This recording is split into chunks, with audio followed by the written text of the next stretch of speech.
Civil sociology classes में आप सभी का स्वागत है। तो आज हम लोग बात करेंगे सामाजिक संस्थाएं, सोशल इंस्टीट्यूशन की। सोशल इंस्टीट्यूशन क्या क्या है, तो सबसे पहले हम लोग उसमें जानेंगे फैमिली के बारे में, परिवार, नातेदारी, विवाह, आगे हम लोग देखेंगे एक एक करके। लेकिन आज हम लोग जो पढ़ेंगे उसका नाम है परिवार। परिवार, फैमिली।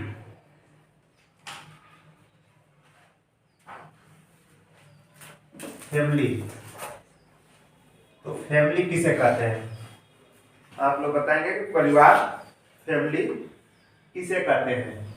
हम लोग सभी लोग जानते हैं परिवार के बारे में, दिन प्रतिदिन चर्चा होती रहती है कि ये इनका परिवार है, उनका परिवार है। तो परिवार किसे कहते हैं, सवाल है। तो देखिए, जो परिवार है ये फैमिली, इसका इंग्लिश फैमिली है, जो फैबुलस शब्द से बना है। किस शब्द से बना है? फैबुलस, लैटिन भाषा के फैबुलस। फैबुलस शब्द से बना है। फैबुलस शब्द से बना है। फैमिली क्या है? फैमिली जो शब्द है वो किससे बना है? फैबुलस शब्द से बना है। और फैबुलस लैटिन भाषा का शब्द है, लैटिन शब्द है फैबुलस। और फैबुलस शब्द का अर्थ है सेवक अथवा सेवा करने वाला। फैबुलस शब्द का अर्थ क्या है? सेवक अथवा सेवा करने वाला। सेवक अथवा सेवा करने वाला।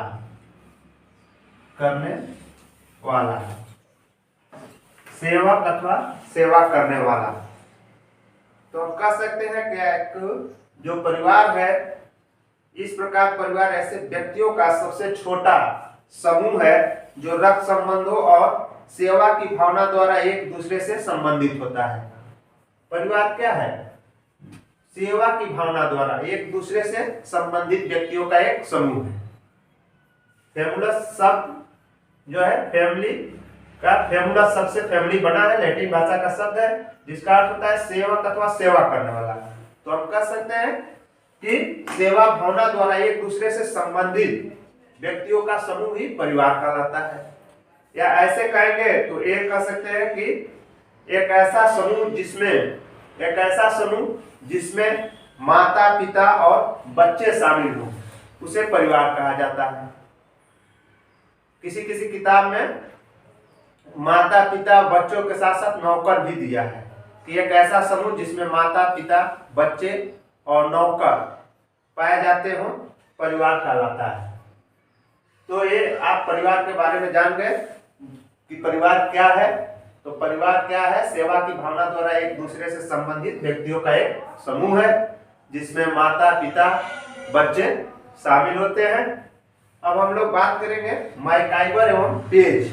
मैकआइवर एवं पेज परिवार के बारे में क्या कर रहे हैं? मैकआइवर एवं पेज। मैकआइवर एवं पेज। मैकआइवर एवं पेज के अनुसार परिवार क्या है? तो परिवार उस समूह का नाम है जो यौन संबंधों पर आश्रित है और इतना छोटा एवं शक्तिशाली है जो संतान के जन्म और पालन पोषण की व्यवस्था करता है। मैकआइवर एवं पेज क्या कर रहे हैं? परिवार उस समूह का नाम है जो यौन संबंधों पर आश्रित है और इतना छोटा एवं शक्तिशाली है जो संतान के जन्म और पालन पोषण की व्यवस्था करता है। लूसी मेयर के अनुसार, लूसी मेयर के अनुसार, लूसी मेयर कह रहे हैं परिवार एक गृहस्थ समूह है। परिवार क्या है? लूसी मेयर कह रहे हैं परिवार एक गृहस्थ समूह है जिसमें माता पिता तथा उनकी संतानें साथ साथ रहते हैं। इसके मूल रूप में दंपति और उसकी संतान रहती है। लूसी मेयर के अनुसार परिवार एक गृहस्थ समूह है जिसमें माता पिता तथा उनकी संतानें साथ साथ रहती हैं। इसके मूल रूप में दंपति और उसकी संतानें रहती हैं। तो आप लोग यहाँ से परिवार किसे कहते हैं और दो लोगों की परिभाषा भी हम लोग देख लिए। आगे हम लोग पढ़ेंगे तो बात करेंगे परिवार की प्रमुख विशेषताएं कि परिवार की क्या विशेषता है। तो परिवार की विशेषता के बारे में हम लोग जानते हैं कि परिवार की क्या विशेषता है। परिवार की प्रमुख विशेषताएं, कैरेक्टरिस्टिक्स ऑफ फैमिली, परिवार की प्रमुख विशेषताएं। तो पहली विशेषता परिवार की क्या है? तो परिवार जो है सार्वभौमिक है, सार्वभौमिकता पाई जाती है। भौमिकता मतलब यूनिवर्सल, दुनिया के हर एक समाज में परिवार पाया जाता है। सार्वभौमिकता है। भावनात्मक आधार, भावनात्मक आधार पाया जाता है। भावनात्मक आधार, भावनाओं के आधार पर व्यक्तियों का जुड़ाव होता है, एक दूसरे से भावनात्मक लगाव होता है। वी फीलिंग की भावना पाई जाती है, हम की भावना पाई जाती है। भावनात्मक आधार, रचनात्मक प्रभाव, रचनात्मक प्रभाव, परिवार के प्रत्येक व्यक्तियों का रचनात्मक प्रभाव होता है। प्रत्येक व्यक्ति का कार्य और दायित्व अलग अलग होता है और सब लोग उसको निभाते भी हैं। रचनात्मक प्रभाव, छोटा आकार,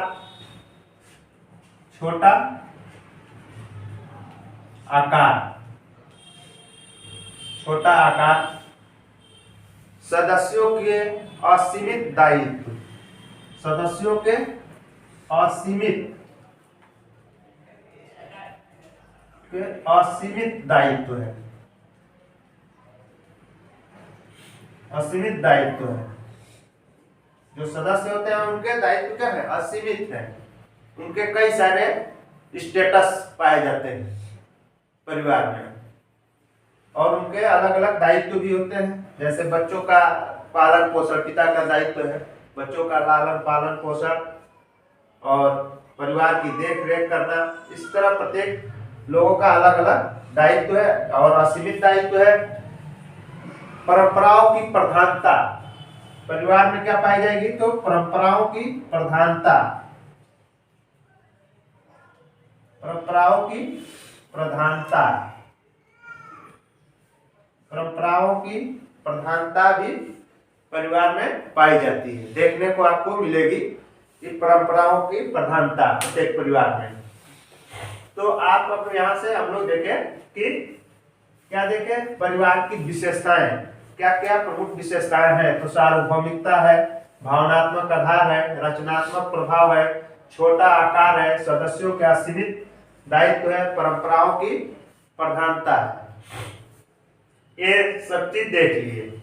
आगे हम लोग और बढ़ेंगे तो आप यहां से देखेंगे परिवार के प्रकार, परिवार के प्रकार, टाइप्स ऑफ फैमिली, कि परिवार कितने प्रकार का होता है। परिवार के बारे में जानेंगे तो आप ये जानेंगे कि परिवार कितने प्रकार का होता है। तो परिवार का जो पहला प्रकार है वो आप है संगठन तथा आकार के आधार पे। परिवार का जो पहला प्रकार है वो क्या है? संगठन तथा आकार के आधार पर, संगठन तथा आकार के आधार पर, on the basis of organisation and size, on the basis of organisation and size, संगठन तथा आकार के आधार पे। संगठन तथा आकार के आधार पर परिवार तीन प्रकार का होता है। पहला जो है एकाकी परिवार, एकाकी परिवार न्यूक्लियर फैमिली। दूसरा क्या है? संयुक्त परिवार ज्वाइंट फैमिली। तीसरा क्या है? विस्तृत परिवार एक्सटेंडेड फैमिली, एक्सटेंडेड फैमिली। तो तीन प्रकार के परिवार तो यहाँ से दिख गए संगठन तथा आकार के आधार पर, एकाकी परिवार, संयुक्त परिवार और विस्तृत परिवार। अब एकाकी परिवार किसको कहेंगे? तो एकाकी परिवार में कौन कौन रहेगा? तो पति पत्नी और बच्चे, एकाकी परिवार में पति पत्नी और बच्चे। संयुक्त परिवार किसे कहेंगे? तो संयुक्त परिवार में 3-4 पीढ़ी के लोग एक साथ रहते हैं, 3-4 पीढ़ी के लोग एक साथ रहते हैं और कंडीशन क्या होता है? एक ही छत के नीचे एक ही चूल्हा पर बना हुआ भोजन करते हैं संयुक्त परिवार के लोग। विस्तृत परिवार में क्या है? तो विस्तृत परिवार में भी कई सारे पीढ़ियों के लोग एक साथ रहते हैं, लेकिन ये जरूरी है कि वो एक ही चूल्हे का भोजन एक ही छत के नीचे रहें, इधर उधर फैले रहते हैं। तो उसको हम लोग कहते हैं विस्तृत परिवार, लेकिन वो लोग आपसी उनका भावनात्मक लगाव ज्यादा होता है विस्तृत परिवार में, और वो लोग समय समय पे इकट्ठा होते हैं, शादी विवाह के मौके पे या किसी फंक्शन के मौके पे इकट्ठा होते हैं।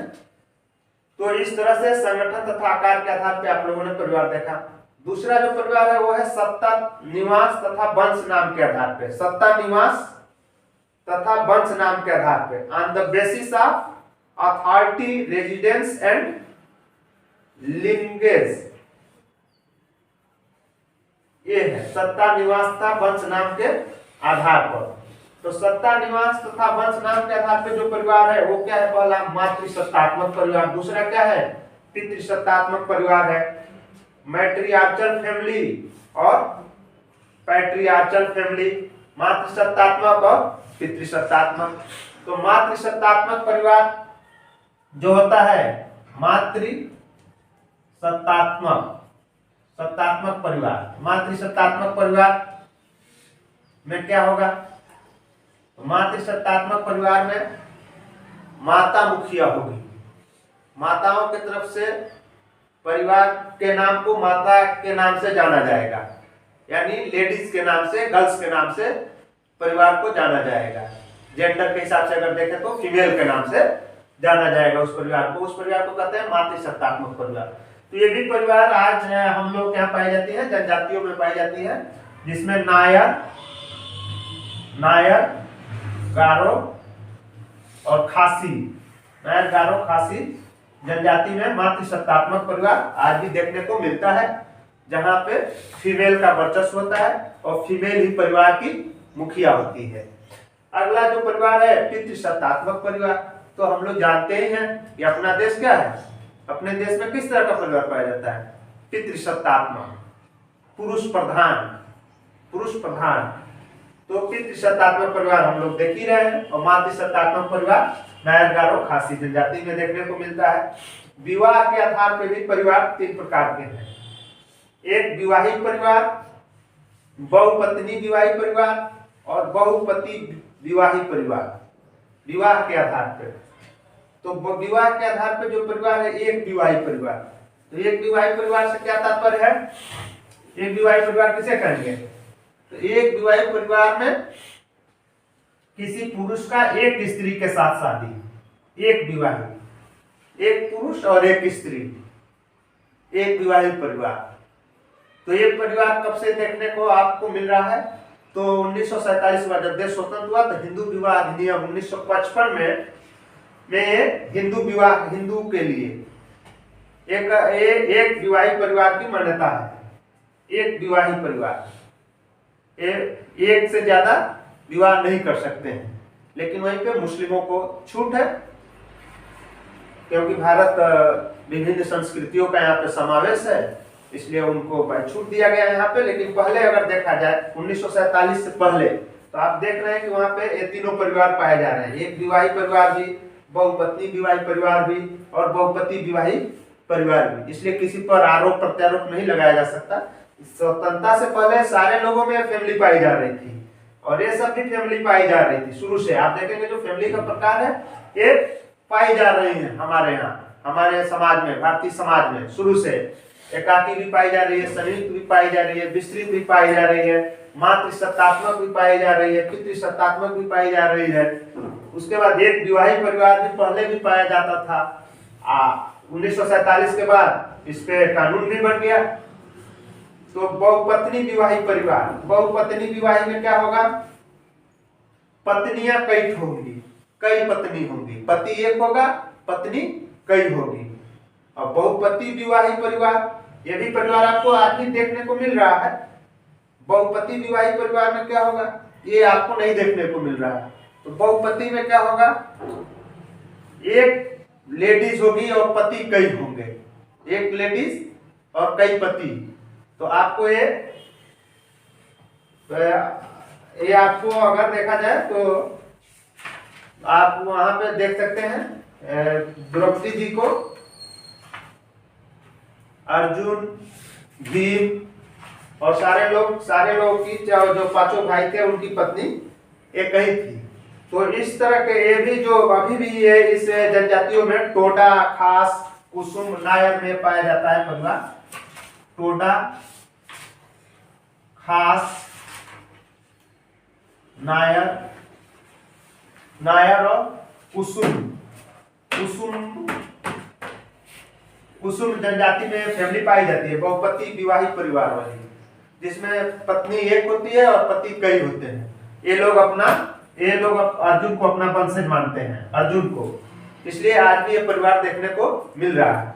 तो क्या देखने को मिलेगा, ये भी परिवार हमारे ग्रंथों में या हमारी भारतीय परंपरा में देखने को मिली है व्यवस्था में कि पहले एक पत्नी कई पति, एक पति कई पत्नी, एक पति एक पत्नी, ये सब परिवार देखने को आपको मिला। तो इतना चीज हम लोग समझ गए, आप लोग जान गए परिवार किसे कहते हैं, परिवार की क्या विशेषता है और परिवार के क्या प्रकार है। आगे हम लोग बढ़ते हैं। तो परिवार के कार्य या महत्व, परिवार के क्या कार्य हैं और इसके क्या महत्व है, परिवार क्यों जरूरी है। तो परिवार के क्या कार्य हैं या क्या महत्व है। तो पहला क्या है, यौन इच्छाओं की संतुष्टि, परिवार का कार्य अथवा महत्व। परिवार का कार्य अथवा महत्व, क्या महत्व है, परिवार क्यों जरूरी है। तो पहला क्यों जरूरी है, तो यौन इच्छाओं की संतुष्टि। पहला क्या है, यौन इच्छाओं की संतुष्टि, यौन इच्छा की संतुष्टि के लिए परिवार जरूरी है। दूसरा संतानोत्पत्ति, संतानों की उत्पत्ति के लिए, संतान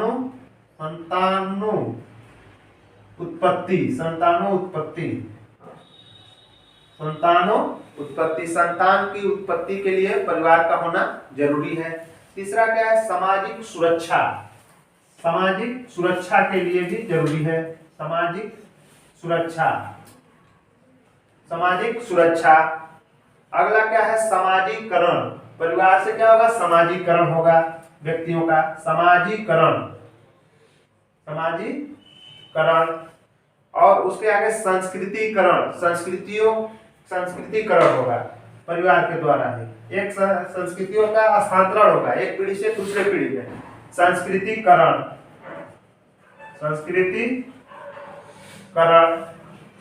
फिर क्या है, आर्थिक कार्य, परिवार से क्या होगा, आर्थिक कार्य भी होगा, धार्मिक कार्य भी होगा।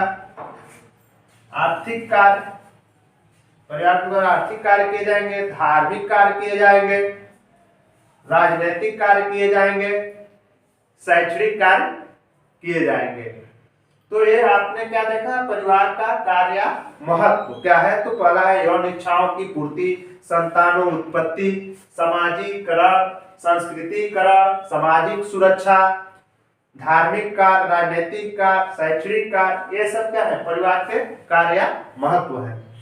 परिवार में वर्तमान में क्या परिवर्तन देखने को मिल रहा है, परिवार में वर्तमान में क्या परिवर्तन देखने को मिल रहा है।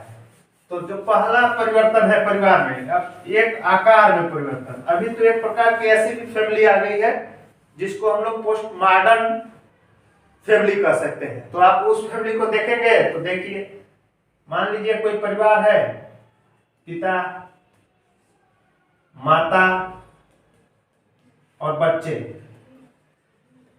और ये तीनों, इनका कोई भी निश्चित क्षेत्र, भौगोलिक क्षेत्र या निश्चित स्थान नहीं है। पता चले पिताजी, तो पता चले पिताजी दिल्ली में नौकरी कर रहे हैं और माताजी बॉम्बे में नौकरी कर रही हैं, और बच्चे कहाँ रह रहे हैं भाई, तो इलाहाबाद,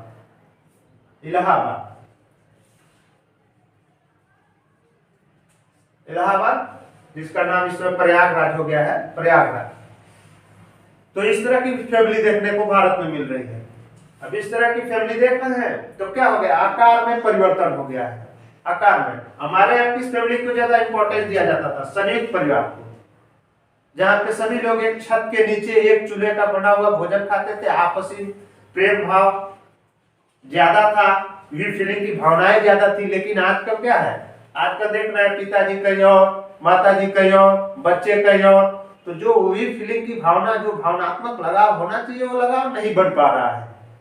इसीलिए इंसानियत का जो ह्रास हो रहा है, कहा गया है कि चंद्रमा मानव चरण से कम दूर होता जा रहा है और देश का हर एक बिंदु दूर दूर होता जा रहा है।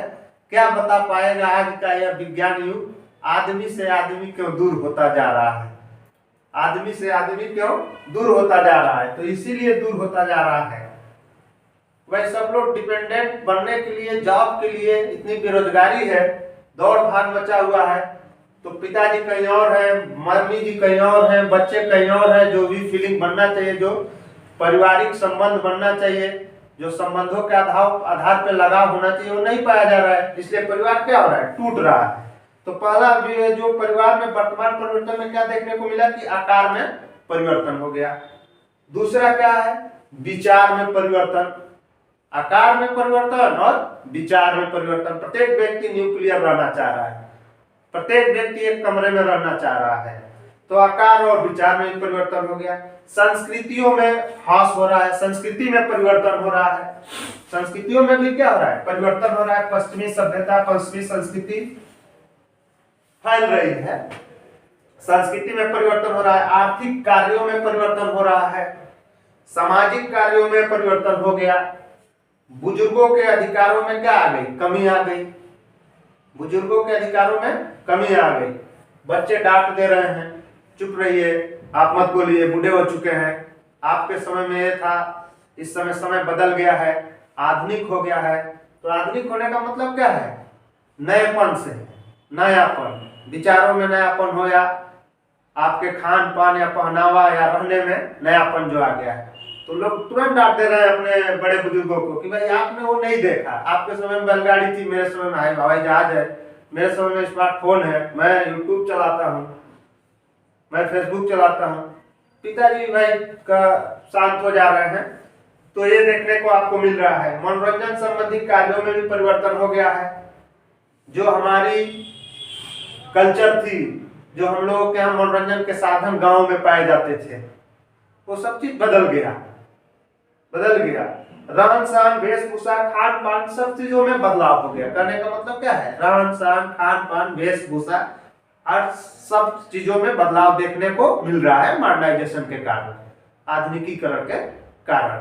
तो परिवार में वर्तमान परिवर्तन आपने देखा कि आकार में, विचार में, संस्कृति में, आर्थिक कार्यों में, सामाजिक कार्यों में, बुजुर्गों के अधिकारों में कमी आ गई, मनोरंजन संबंधी कार्यों में परिवर्तन देखने को मिला। आपका रहन सहन, वेशभूषा, खान पान, पहनावा, हर चीज में परिवर्तन देखने को आज के समय में मिल रहा है। और इस परिवर्तन का कारण क्या है? क्यों इतनी तेजी से ये परिवारें बदल रही हैं? तो उसका मेन कारण है आधुनिकीकरण, औद्योगिकीकरण, निजीकरण, शहरीकरण, नगरीकरण। ये सब जो करण वाले शब्द हैं जो देखने को आपको मिल रहे हैं। करण का मतलब होता है जारी रखना, करण का मतलब है जारी रखना, चल रहा है जो। तो इनके कारण क्या है? परिवार टूट रहा है, परिवार का ढांचा बदल रहा है, परिवार बदल रहा है। तो ये सब चीजें आपको देखने को मिला परिवार में। तो मुझे उम्मीद होगी कि आप लोगों को परिवार समझ में आ गया होगा। जिसको नहीं समझ में आया है वो अपने टेक्स्ट बुक में पढ़ेगा। इस तरह से एक एक करके हम लोग पूरे सिलेबस को खत्म करेंगे। तो आज के लिए इतना ही, धन्यवाद।